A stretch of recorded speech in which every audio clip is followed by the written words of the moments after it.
ส่เยอะๆจ้าเป็นตาแซ่บเนาะคนกินขนาดเป็นตาแซ่บสบายดีพ่อๆกันคือเก่าอีกแล้วเนาะมื้อนี้นกสิพาทุกคนมาลิ้นบุญเผาไทยดำอยู่บ้านน้ำโมทุกคน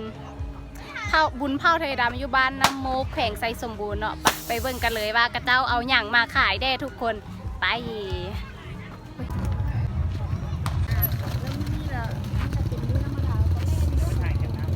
มีอันเดินนี่ค่ะ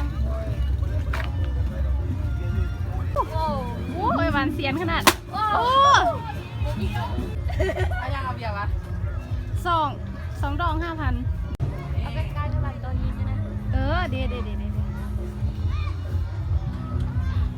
โอ้ยแม่นขนาดเลยมันลูกใหญ่สุดยอดเลยถึกเอา6 ลูกก็ถึกสะ6เหรอ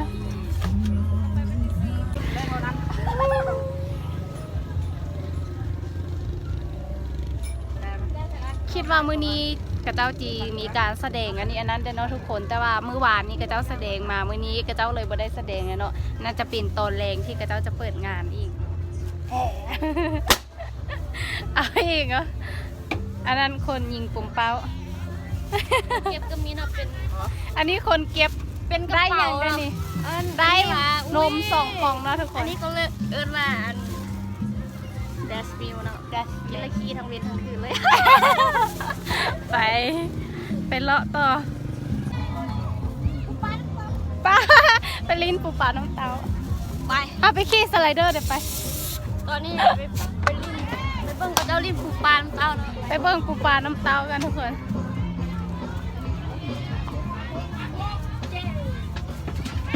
เป้าคนหลายขนาดเลย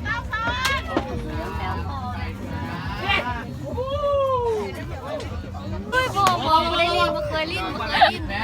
ที่แม่น่ะเดินเนาะทุกคนกระลัก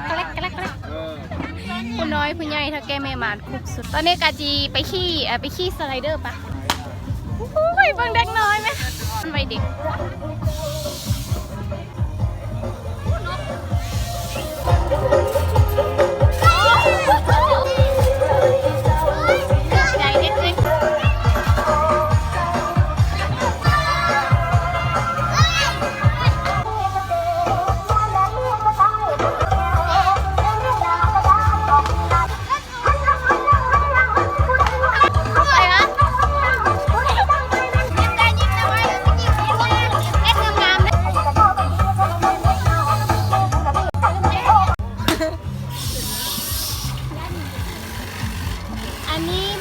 บดน้ำแข็งใสเนาะ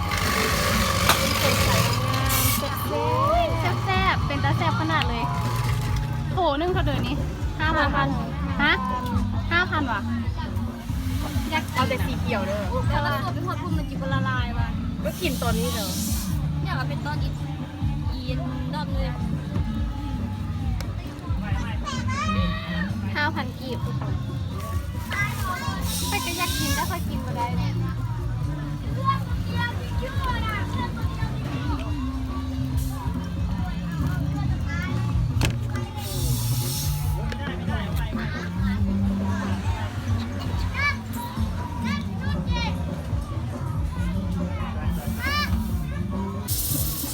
ใส่เยอะๆจ้าเป็นตาแซ่บเนาะคนกินขนาดเป็นตาแซ่บ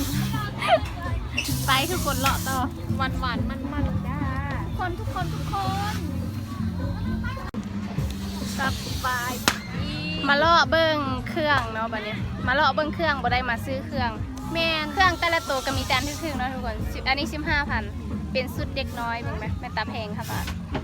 ถ้าเมื่อเดิมมีลูกก็เนาะจึงซื้อให้ลูกใส่ไม่ได้งามทางนั้นสลายจะเป็นเครื่องเด็กน้อยอันนี้เป็นฮานเครื่องเด็กน้อยเนาะโซงกับฮันทุนลูกทรงหัดทุนจัดฮันทุนไปเนาะไปแถวเดอร์ต้อวันนี้